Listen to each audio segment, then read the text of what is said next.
Minuto. O Bruno vai falar antes aqui, tem um pronunciamento a fazer, depois a gente abre para as perguntas. Desculpa.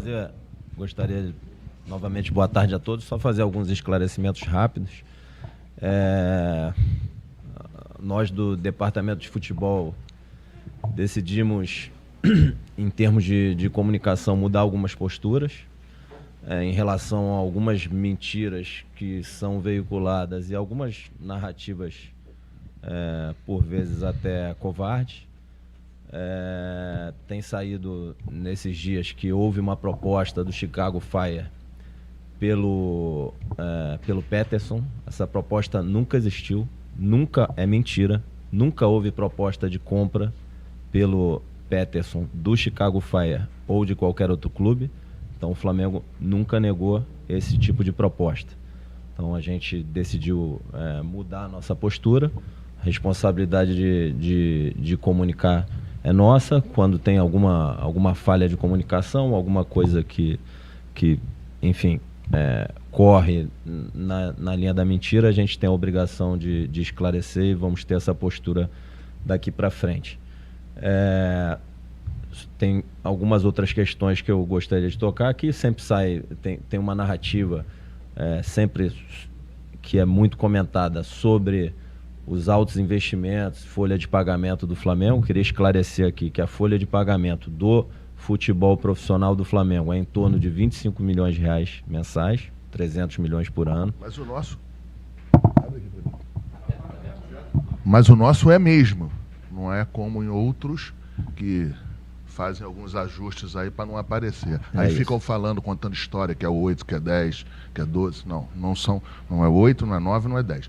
É 17, é 15, é 19. É 20 e pouco. Então, no Flamengo, quando a gente fala de folha de pagamento do futebol profissional do Flamengo, inclui salário, inclui direito de imagem, inclui 13º, inclui férias, inclui FGTS, inclui PIS, inclui terceiros, inclui qualquer tipo de bônus pago aos atletas. Bônus de assinatura, luvas, bônus de permanência, e o Flamengo paga.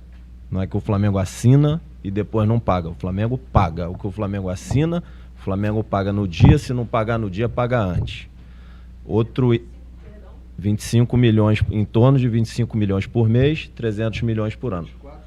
25. Essa é a folha de pagamento do futebol profissional do Flamengo, de atletas e comissão técnica. Tem clube que não bota bônus de permanência, luva, não põe a imagem, não põe o 13º. O bônus de permanência é sempre. Sempre. Então, quanto mais. Vamos deixar eles terminarem, aí a gente abre para as perguntas, para a gente ficar interrompendo. E aí tem alguns índices que mostram como o Flamengo é responsável e saudável financeiramente. O Flamengo gasta em torno de 45% da sua receita recorrente, mais o lucro com venda de jogador. Então, 1.200, 1.300 essa receita. E o Flamengo gasta em torno de 500 milhões de reais por ano, com folha de pagamento mais amortização de direitos econômicos, dá 45%. Se você pegar na Europa, nos controles que são feitos pela UEFA, seria, se não for o primeiro clube que tem esse índice mais baixo, o segundo, o terceiro. Aqui no Brasil tem clubes que gastam muito mais que a sua receita.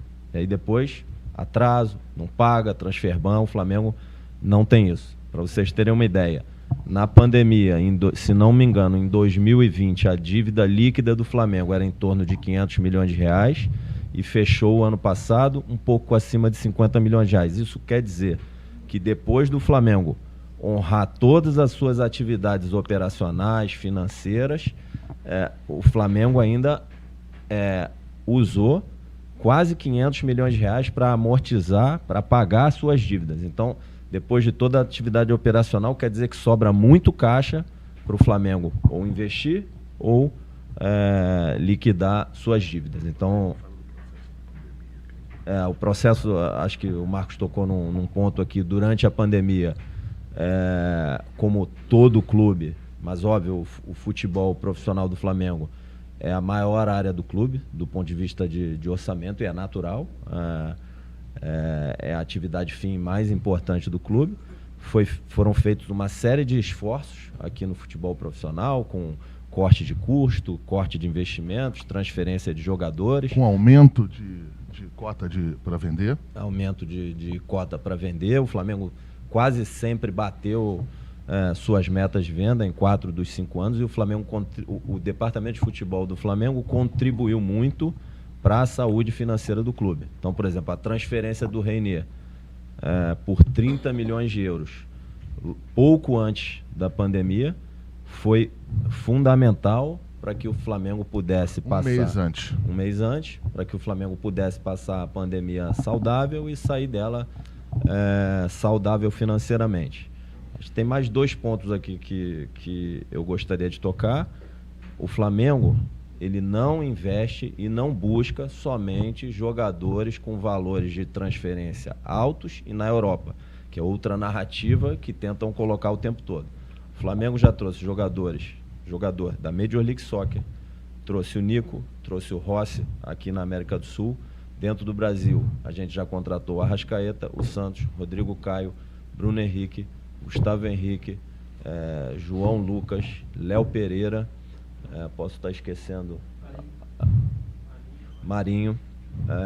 Jogadores que a gente trouxe sem qualquer custo para o jogadores clube. Isso Rossi, é importante falar? Trouxemos Rossi, sem custo de transferência, Felipe Luiz, Rafinha, Varela, com baixo custo de transferência também, Fabrício Bruno, o Eric, dentre Gustavo Henrique, dentre vários outros atletas que a gente trouxe. Então, assim, o Flamengo não tem viés de mercado, não tem viés de valor, não tem viés de empresário.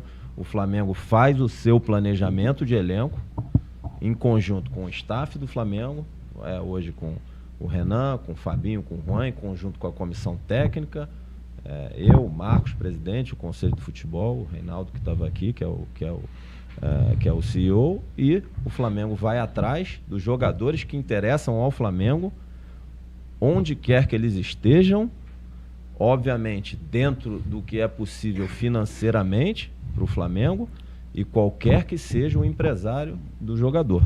Então, o que interessa em primeiro momento é o atleta, pelo seu nível técnico, tático, físico, mental, e que atende às necessidades do Flamengo, e aí depois o mercado que ele está, o valor e as outras questões são consequência desse processo de seleção. Óbvio, tem que caber dentro do orçamento do Flamengo. A gente é sempre muito responsável. O nosso balanço é auditado pela EY, é uma Big Four, uma das maiores companhias de auditoria do mundo. Então, o balanço é sem ressalva. Então, o que sai no balanço do Flamengo, que é extremamente transparente, é a verdade. E, assim, gostaria de colocar esses pontos aqui para esclarecer algumas narrativas.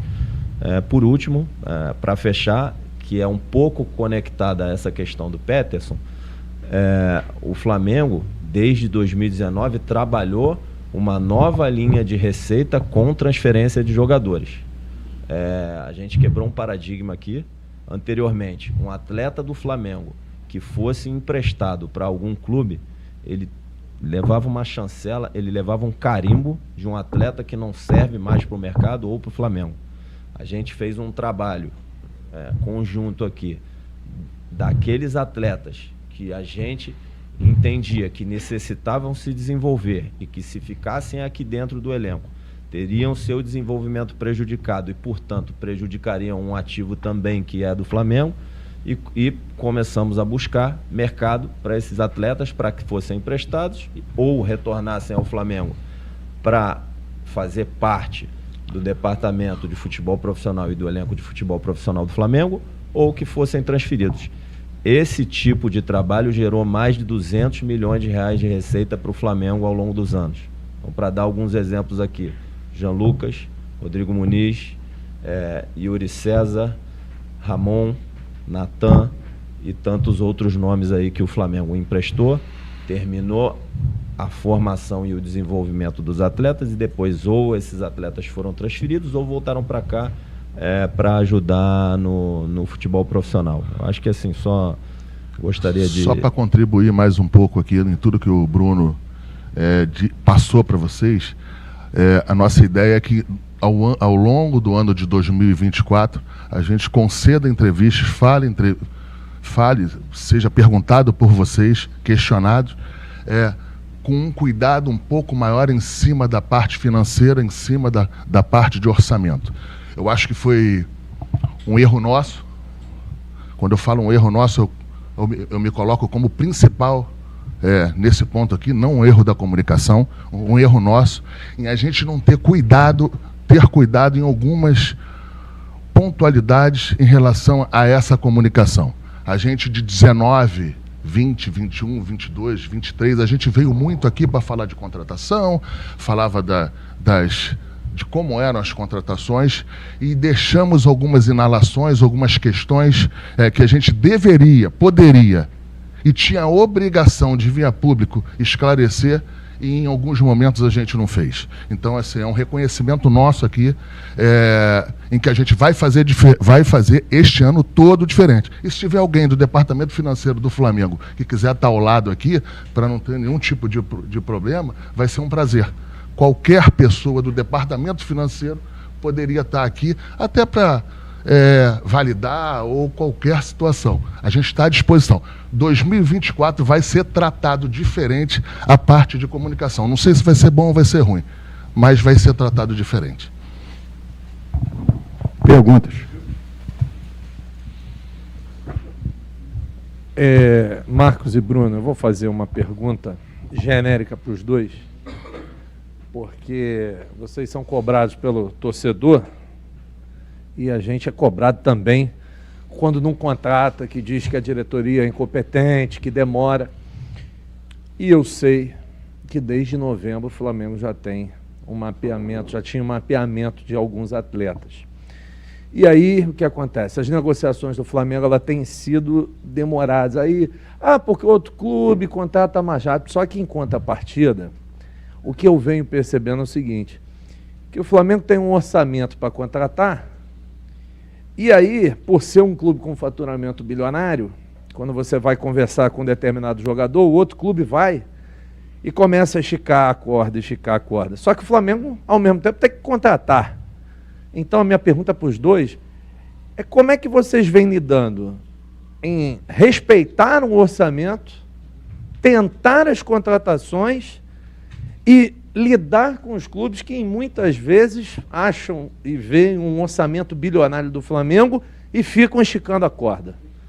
Bom, vamos lá. Primeiro o próprio balanço do Flamengo, os próprios demonstrativos financeiros demonstram o quanto a gente é responsável com o recurso do Flamengo.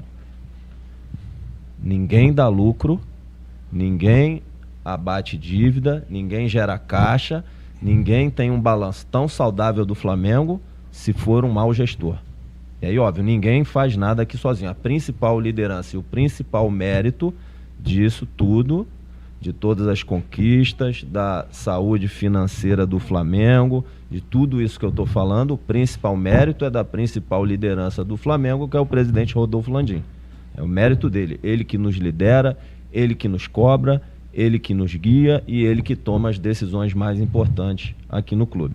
Então, o mérito é dele. Mas o que eu estou dizendo, nenhuma empresa apresenta um balanço tão saudável se não for bem gerida. A atividade fim, a principal atividade do Flamengo é o futebol, através do seu departamento de futebol, e isso é a prova que a gente é responsável, respeita o orçamento, bate meta orçamentária na maioria das vezes e traz resultado também financeiro para o Flamengo. O principal resultado que o departamento de futebol precisa trazer é esportivo.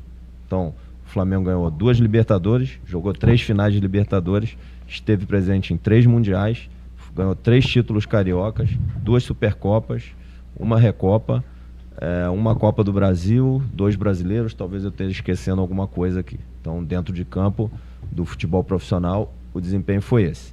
Então, agora, indo para a janela, o elenco do Flamengo é muito qualificado.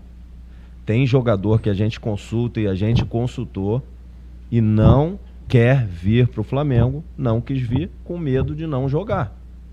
O jogador tem medo de não jogar no Flamengo. Não quer disputar posição com a Arrascaeta, não quer disputar posição com o Nico, não quer disputar posição com o Gerson, não quer disputar posição com outros atletas que tem aqui. Então a dificuldade às vezes não é só financeira, a dificuldade é da qualidade do nosso elenco, a dificuldade de qualificar o elenco, de trazer atletas que estejam à altura... Teve um que correu agora, há pouco tempo.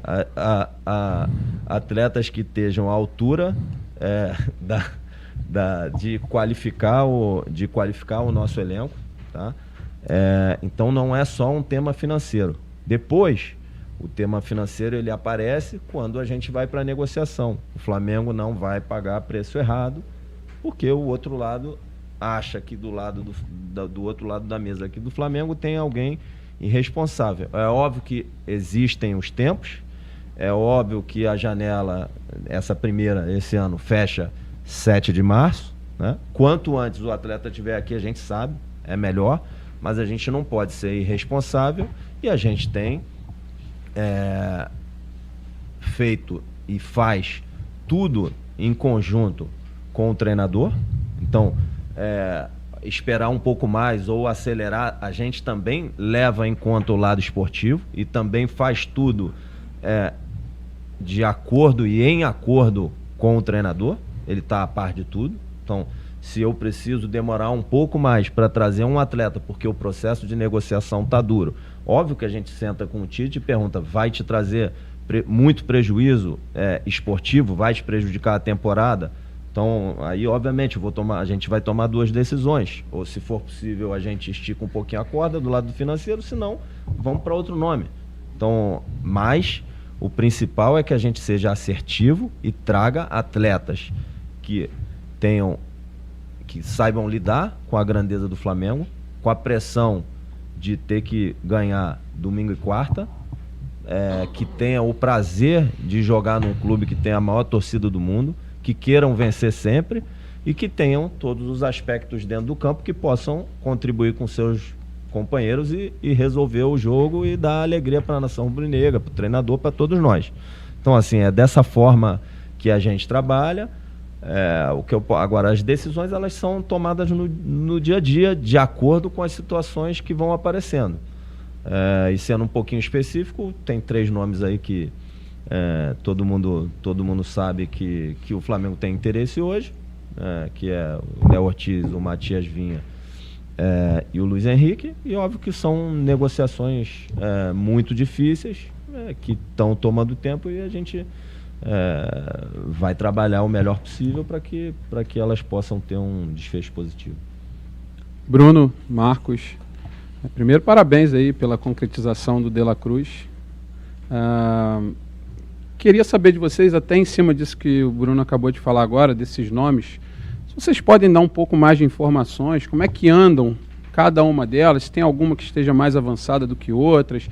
E aí, Bruno, me surgiu agora uma outra pergunta também em relação ao que você falou, sobre esses atletas que quando vocês vão conversar, eles dão uma negativa, que é um direito do atleta, enfim, mas quando isso acontece, eu não conheço titularidade garantida em contrato, isso é dentro do campo, mas, enfim, quando isso acontece, essa relação ali, essa negociação, ou essa tentativa de negociação por parte do Flamengo, ela acaba naquele momento? Não quer disputar a posição, então não serve para o Flamengo? Ou, dependendo do caso, vocês tentam convencer de que brigue pela posição? Enfim, como é que funciona isso dentro do trabalho de vocês? Obrigado. Olha, só para corrigir o que eu expressei. Para corrigir não, para ser mais claro, porque quando a gente, às vezes... o outro lado entende um pouquinho diferente, a responsabilidade é nossa, a gente que se comunicou errado. O que eu estou dizendo não é que o atleta, eu só vou para isso se eu for ser titular. Não é isso que eu estou dizendo, não. Todo atleta de futebol profissional, ele sabe que não tem titularidade garantida em lugar nenhum. O que eu disse se o atleta não se sente confortável e à altura de disputar a posição num elenco dessa grandeza com esses atletas, é óbvio que a gente não vai trazer o atleta. Ele tem que ter autoconfiança, ele tem que confiar nele mesmo, de que ele vai ser capaz de desenvolver o trabalho, contribuir com o Flamengo, se desenvolver e brigar por posição. Não sou eu, nem o treinador, que tem que dizer isso para ele. Ele tem que ter essa autoconfiança mais do que tudo. Então é isso que a gente quis dizer. E quando ele tem esse receio, é natural que ele não queira vir. Ele vai para um clube onde ele tenha a confiança que ele vai ser capaz de contribuir com o elenco, jogando, tendo minutos, e podendo estar em campo entre os 11. Então, eu acho até vamos dizer assim, honesto que se coloque isso, mas é óbvio, a gente vai para, se ele não se sente capaz, a gente vai, não sou eu que tenho que, na nossa avaliação pode ser que seja capaz, mas se ele não se sente capaz, a gente vai para outro nome, ou não é que vai para outro nome, dentro dos nomes que a gente avaliava seguir, esse nome não faz mais parte. As negociações, assim, a gente não, sob pena de prejudicar o processo, eu não tenho como dar muito detalhe. O que a gente pode dizer é que são muito difíceis, muito complicadas. Pode ser que elas evoluam e tenham sucesso, mas eu acredito que vão tomar tempo ainda para que possam ser feitas de uma forma responsável e justa para todas as partes. Um processo natural também de quem está ouvindo, quem tá do outro lado. A janela é extensa e às vezes um clube não se sente confortável em vender em determinado valor, ele espera um pouco todo o trânsito dessa janela para que no meio ou no fim tome uma decisão. Às vezes não é o esperado, às vezes a gente não é o que a gente quer, mas dependendo do jogador, se avalia se é possível ou não, e como o Bruno falou, sempre em conjunto com a parte da comissão técnica, perguntando e arguindo se dá para esperar mais um pouco, se a gente avança ou se a gente parte para outra. Mas, assim, toda negociação que a gente entra motivado em contratar, otimista em contratar, e eu acho que começa assim. Depois você vai, se tiver as dificuldades, você vai tentando outros caminhos. Mas é isso, a gente sempre acha que vai contratar. Aqui. Marcos, Bruno, tudo bem? Enfim, acho salutar que vocês tenham essa disposição de tornar tudo mais claro. É bom para os três lados dessa situação. Eu acho que o nosso intuito não é tornar mais claro, não tem nada que esteja turvo. Só que eu acho que a gente teve um erro nosso de comunicação, de a gente não fazer entrevistas e coletivas para abordar somente desse tema. Porque quando a gente falava desse tema junto dentro de umas contratações, por exemplo, da contratação de um Bruno Henrique, de um Gabigol, enfim, todos esses jogadores que a gente contratou, o que a gente às vezes queria expressar e comunicar era engolido por outros temas. Então a gente vai fazer durante 24, por exemplo, eu sugiro quando a gente sai daqui já tem uma data para que 1 mês, 2 meses, 1 mês, falar só desse tema. A gente vai fazer isso durante o 24 inteiro. Às vezes a gente vai fazer uma comunicação ou vai estar numa entrevista coletiva para falar isso num momento que não esteja bom, mas não tem problema nenhum, a gente vai fazer isso, é um compromisso nosso até o final de 24. Desculpa, perdão a isso. Tudo bem, de qualquer maneira acho salutar. Perdão aí, se te interromper. Isso aconteça. E até acho que nessa esteira entra nisso também, porque o caso do Gabigol foi muito falado nesse sentido, são valores muito altos. Não é o caso do Gabigol, é o caso do Gabigol, do Andréas, do outro. Eu te trago aqui desde sempre. Mas... Perdão de novo. Deixa eu aproveitar aqui. O Gabigol chegou aqui emprestado sem custo. Sim, o Thiago Maia chegou aqui emprestado sem custo. E o Andreas veio emprestado sem custo de um clube Porque da senão Inglaterra. não aparece o trabalho. Quando a gente não comunica, quando a gente não é marqueteiro, não aparece o trabalho, entendeu? Não é que eu queira ser marqueteiro, que eu não tenho nem tipo para isso. Mas é que a gente agora está disposto e mais uma vez, será bem-vindo alguém do financeiro aqui ao nosso lado aqui. Mas falando especificamente, uma pergunta para cada um, mas assim, a questão do Gabigol, a questão da renovação, muito falado que um acordo costurado, de altos valores e em cima financeiro, etc., teria barrado essa situação que está nesse pé, muito emperrado. O agente do Gabigol, Júnior Pedroso, nesse imbróglio todo de Corinthians, etc., ele até soltou uma nota, foi para os companheiros do GE, se eu não me engano, falando que há um acordo verbal para a renovação do Gabigol. E aí, como vocês estão aqui, bem objetivamente, Marcos, há um acordo verbal para a renovação do Gabigol? Você no embarque lá disse, quero contar com ele no desembarque do De La Cruz. Quero contar com ele até o final. Tem um contrato, um jogador que ajudou bastante, mas objetivamente a situação do Gabigol. E aí, Bruno, uma outra situação que achei interessante também. O Dorival no passado saiu do Flamengo, causou aquele rebuliço todo e agora está na seleção brasileira. Era até uma expectativa talvez do ano passado. Se você pudesse falar um pouco como um representante do Flamengo, o que o Flamengo achou disso, entende que, enfim, é o técnico da seleção brasileira. Obrigado. Primeiro, boa sorte ao Dorival, que dê tudo certo para ele, para a comissão técnica. É um sinal que a gente acertou, né, na contratação dele. Quando ele estava dentro da concentração do Ceará, eu liguei para ele, ele me atendeu e eu conversei o que tinha que conversar com ele. Então, é isso. Eu acho que deu certo, o projeto deu certo, levamos até o final do contrato. A gente apenas não renovou o contrato com ele, a gente não rompeu nenhum contrato com o Dorival, né?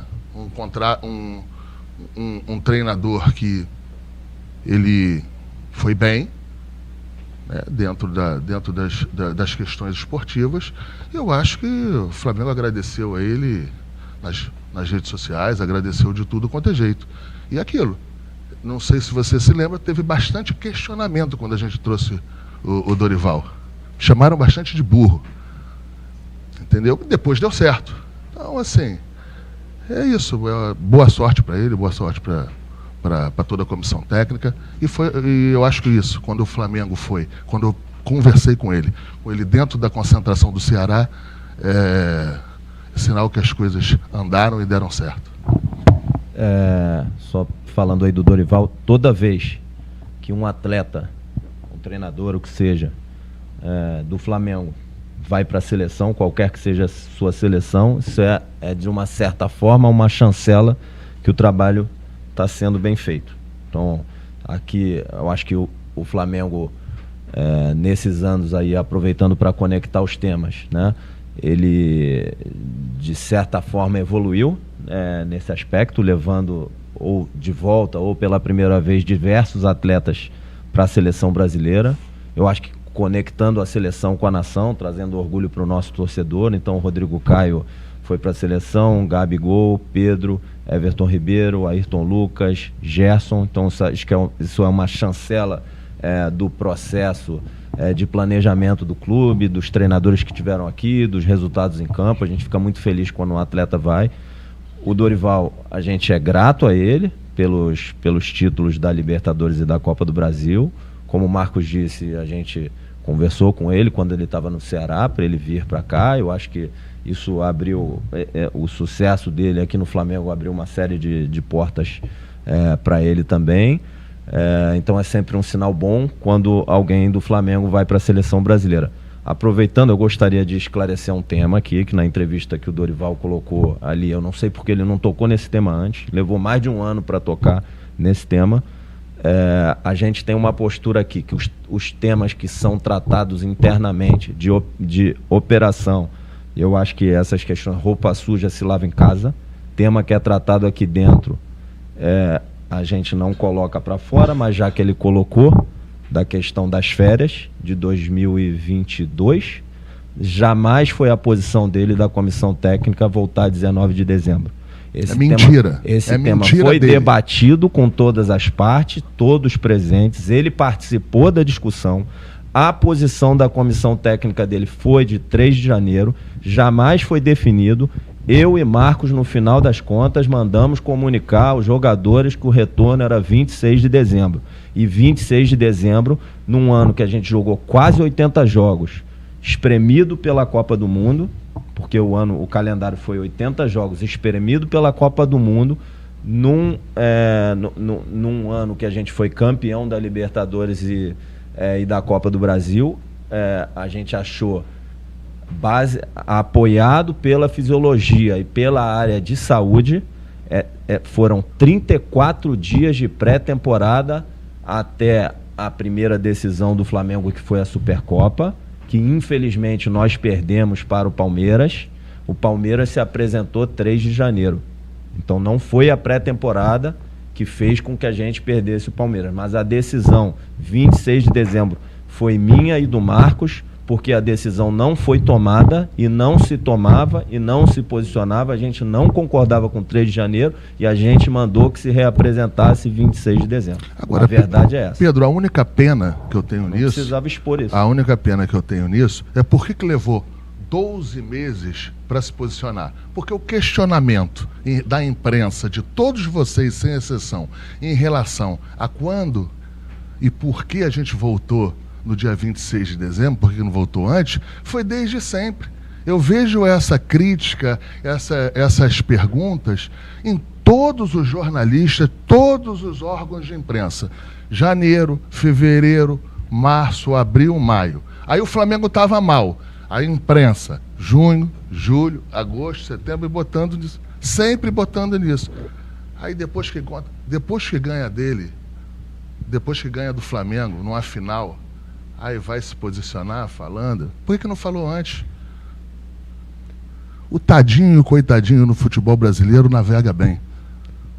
E só para complementar, o prazo legal de retorno, a legislação brasileira exige 30 dias de férias corridos. Você não pode colocar qualquer funcionário de férias em véspera de feriado. Dia 15 de novembro foi feriado, dia 13 Isso é importante. Liberou os jogadores. A lei exigia, né, naquele ano, né, a lei exige, os 30 dias corridos eram 16 de dezembro. O Flamengo deu 10 dias a mais de férias do que o prazo legal. E o Palmeiras voltou 3 de janeiro. Falaram de treinamento de vídeo, né, por Zoom, né? Que treinava por Zoom, assim... Isso é piada, né? Treinava Deixa pra lá. por Zoom, assim, não estou falando do outro clube, mas não treinar... Não estou falando do Palmeiras, deixar claro. Eu estou falando assim, do conjunto da obra. O trabalho mesmo é chegar aqui, se reapresentar e treinar. No sol quente ali. O outro trabalho eles fazem, os atletas são responsáveis, eles chegaram bem condicionados aqui, o grupo chegou bem condicionado, fez todos os testes que tinha que fazer, já está treinando em 2 períodos, eles aguentam treinar em 2 períodos porque eles se cuidam nas férias. Assim, tem geralmente uns 10 a 15 dias ali que eles são recomendados a não fazer nada para poder realmente descansar e depois eles fazem uma manutenção durante as férias para chegar no nível mínimo possível aceitável aqui, no melhor nível possível aceitável para iniciar uma pré-temporada. Então assim, eles se cuidam, os atletas hoje se cuidam muito e aí já chegaram num bom nível, por isso que o trabalho já pode começar de um nível mais acima e ser bem feito. Tenho certeza que nas mãos do Tite, toda a sua comissão técnica, do staff do Flamengo, vai ser feito um bom trabalho esse ano.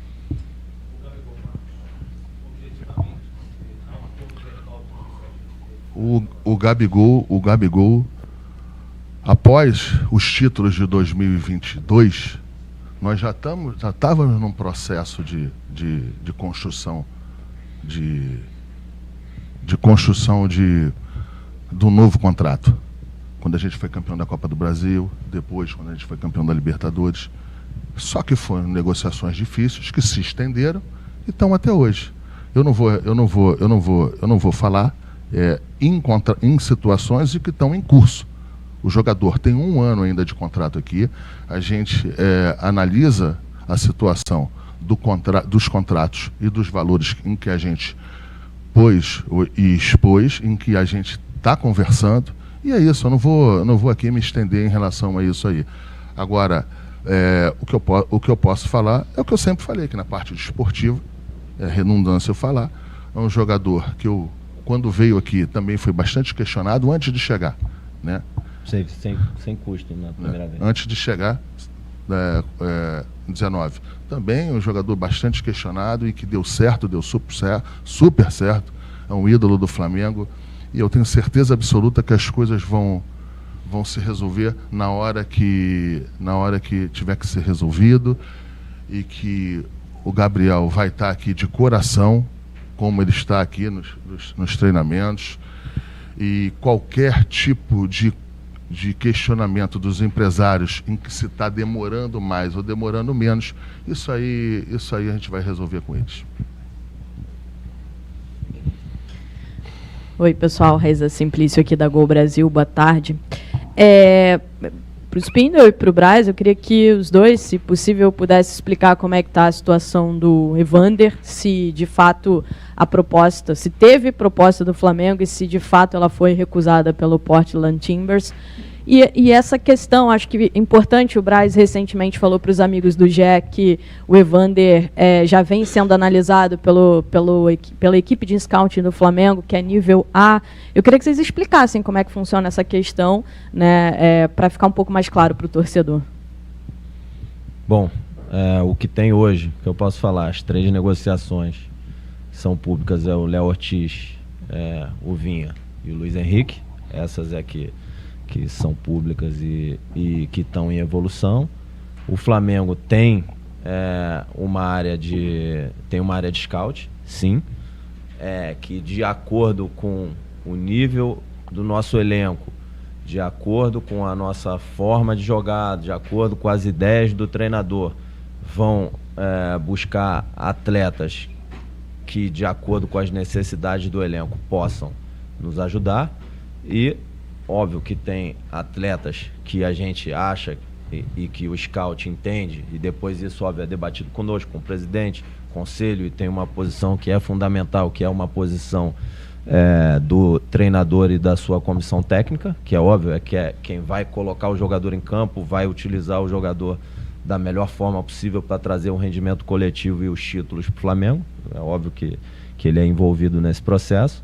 Mas a área de scout do Flamengo hoje é uma área que tem 6 scouters no futebol, no departamento de futebol profissional, tem 14 na base e tem uma série de outras parcerias ali na base com outros clubes, seja formadores ou clubes pelo Brasil, para fazer a captação. Só aproveitando um pouquinho para falar da estrutura. E aí, óbvio, a gente entende que tem atletas que podem chegar aqui e contribuir com uma minutagem e ser mais decisivos e ajudar mais o Flamengo. E é óbvio que esses a gente está disposto a fazer um investimento maior, e outros que vêm aqui para compor elenco. E aí depois o dia a dia e o desempenho deles é que vai dizer que posição eles vão ocupar no elenco. Então acho que o trabalho é feito dessa forma, continuamente, de forma muito detalhada, o ano todo, para que a gente possa ter as melhores ferramentas para tomar as melhores decisões possíveis. Mais 2 perguntas. Boa tarde, Brian. Boa tarde, Bruno. Queria perguntar para vocês em relação às saídas. Assim, a gente sabe que tem um interesse muito forte do Internacional no Thiago Maia. Havia expectativa de que a proposta oficial chegasse essa semana. Queria saber se ela chegou e se vocês pretendem segurar o Maia ou vai depender todo do curso da negociação. E outra que eu queria perguntar, até eu noticiei ontem, que foi uma informação que eu tinha, que o Santos, que vocês tinham o objetivo de ter o Santos para o Campeonato Carioca ainda no início, para 2 partidas do Campeonato Carioca, mas também fiquei sabendo que parece que foi flexibilizado e ele vai conseguir sair mais cedo para o Fortaleza. Queria saber se é isso mesmo. Por favor, feliz ano novo aí para vocês. Um abraço. Obrigado. Vamos lá. Sobre o Santos, tem uma negociação que está quase finalizada ali, né? A negociação está finalizada, está em fase final ali de documentação, de fato, com o Fortaleza. A maior probabilidade é que o Santos vá para o Fortaleza agora. Não é uma questão de flexibilizar qualquer aspecto. Tem uma decisão técnica do clube, que outro goleiro, provavelmente o Matheus Cunha, faça parte do grupo que vai jogar os 2 jogos do Carioca, enquanto a gente está na pré-temporada em Orlando. Isso é uma decisão estritamente técnica. Como a decisão é que ele esteja no grupo, não faz sentido o Santos tá aqui, se a decisão é que o Matheus Cunha esteja no grupo e jogue. Aí, óbvio, sobre a decisão técnica, é uma decisão do Tite, em conjunto com o jogador, para dar minuto para um jogador que é importante para o Flamengo e faz parte do grupo principal. A posição de goleiro é uma posição mais ingrata, né, do ponto de vista da divisão dos minutos entre os atletas. Então, para que ele possa estar bem para disputar a posição, ele ter esses minutos aí de jogos oficiais é importante. Mas também caminha ao lado do respeito e do carinho que a gente tem pelo Santos, um jogador campeão da Libertadores, um jogador campeão da Copa do Brasil, um jogador importantíssimo, um cara que quem conhece aqui dentro, vocês também têm relação com todos os jogadores, um cara formidável, um cara carinhoso com todo mundo, e assim, o Flamengo só tem a agradecer. E eu acho que também o jogador que sabe estar sendo negociado, que já começa a pensar em mudanças, já começa a pensar numa série de fatores pessoais, de uma transferência para um outro estado, eu acho que caminha ao lado aí essa decisão do clube em fazer essa liberação o mais rápido possível, para que ele possa tocar a vida e já começar a pensar e se conectar com o novo time dele. E aí, só para complementar do Santos, assim, a gente é muito grato a ele. Ele fez um esforço enorme para vir do Atlético Paranaense para o Flamengo. Ele foi extremamente decisivo nas campanhas da Copa do Brasil e da Libertadores de 2022, né? Então tem diversas defesas aí. A última que eu me lembro é na falta do Terãs ali no finalzinho do jogo, ali que ele parece fácil, né? Do jeito que ele defendeu aquela falta ali, mas como até o próprio Maia aqui, o preparador de goleiro, diz que toda bola é defensável dependendo da tua leitura, do teu posicionamento. Então parece fácil pela qualidade dele, pela leitura, enfim, todos os aspectos que o Santos traz. Então a gente é muito grato a ele. É um goleiro de caráter, extremamente profissional, dedicado, mesmo com essa negociação em curso, praticamente finalizada. Ele está aqui se dedicando na pré-temporada e treinando e disputando lance aqui com seus jogadores, com seus companheiros, como se nada tivesse ocorrendo. Então, só agradecer ao Santos aí e dar muito boa sorte para ele. Fred, do Inter não chegou nada oficialmente do Inter pra gente. A gente sabe, através da imprensa, através das pessoas envolvidas, parece que tem um interesse, mas do Inter pra gente, oficialmente, no documento não tem absolutamente nada. A última pergunta. Braz, Espíndola, boa tarde. A gente sabe que tem uma dificuldade hoje muito mais financeira do que vontade do jogador, por Vinha e também pelo Léo Ortiz. Eu queria saber se o mercado hoje está realmente superinflacionado ou se está superinflacionado porque é o Flamengo. E uma outra questão que eu queria também tratar com vocês era a respeito do Evander. O Braz chegou a falar que é um jogador nível A, mas em nenhum momento vocês citam diretamente até o nome do jogador. É porque essa negociação se encerrou, está fechada? Vamos lá. De forma geral, sem falar sobre Léo, Vinha, etc., o futebol brasileiro ele apresenta um cenário mais competitivo hoje. Você tem uma série você tem Botafogo investindo pesado, você tem Corinthians investindo pesado, você tem Inter investindo pesado, você tem Bahia investindo pesado, Fortaleza está investindo, Vasco está investindo, enfim, sob pena de eu estar... o Palmeiras também faz grandes investimentos, tem folhas de pagamento altas,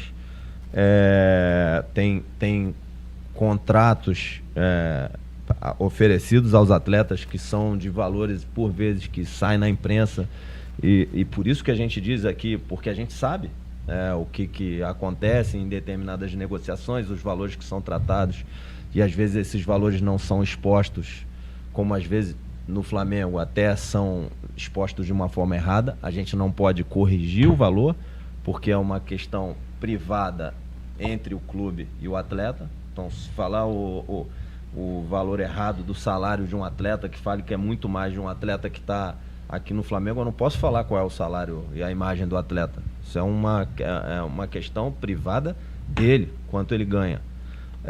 Mas a gente sabe que tem clubes que pagam salários astronômicos hoje no Brasil.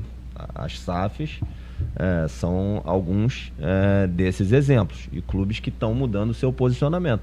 Isso torna mais difícil e mais competitivo o mercado, e mais clubes competindo pelo mesmo atleta vai inflacionar salário e transferência. É normal, não acho nem que seja uma coisa especificamente com o Flamengo.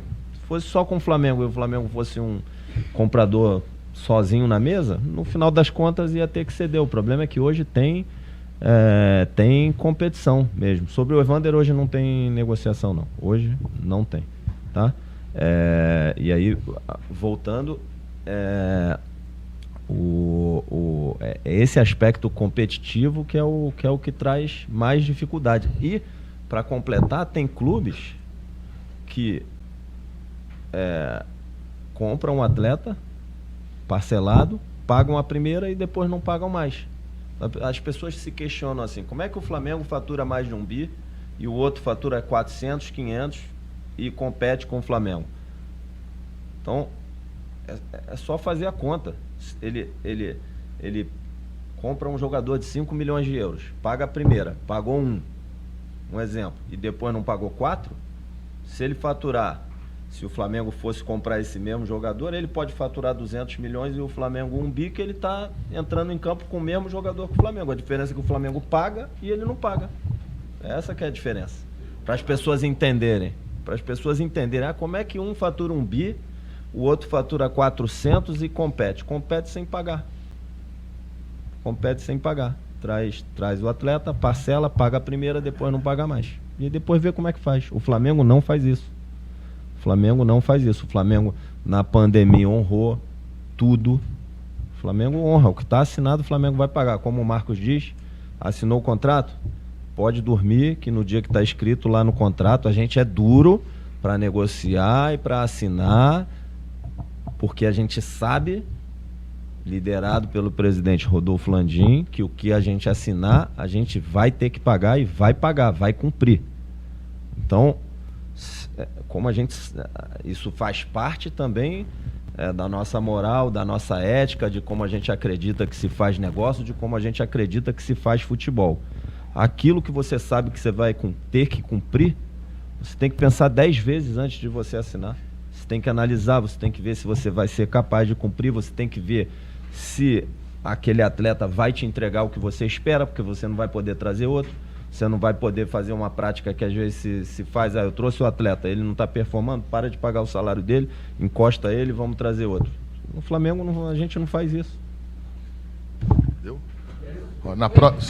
Na próxima reunião, como a gente já vai estar praticamente, na próxima na próxima coletiva que a gente entende que vai fazer para tratar desse tema, como provavelmente vai estar quase no final da janela e a gente vai ter tudo, a gente vai trazer números aqui ainda mais transparentes de quanto a gente gasta, de quanto o futebol gasta, de quanto o futebol do Flamengo gasta, porque tem-se o orçamento de arrecadação de 1 bi do clube, 1 bi 100, 1 bi 200 que está, mas esses números não chegam aqui no futebol. Quando eu falo que não chegam, porque a gente tem aí o clube é um clube enorme, que ainda tem que tem 18 modalidades esportivas, que ele tem uma área social enorme, tem outras áreas, então a gente tem um determinado valor muito bom, um valor que é muito robusto, que a gente possa fazer o que tem que fazer aqui, disputar títulos e ganhar títulos,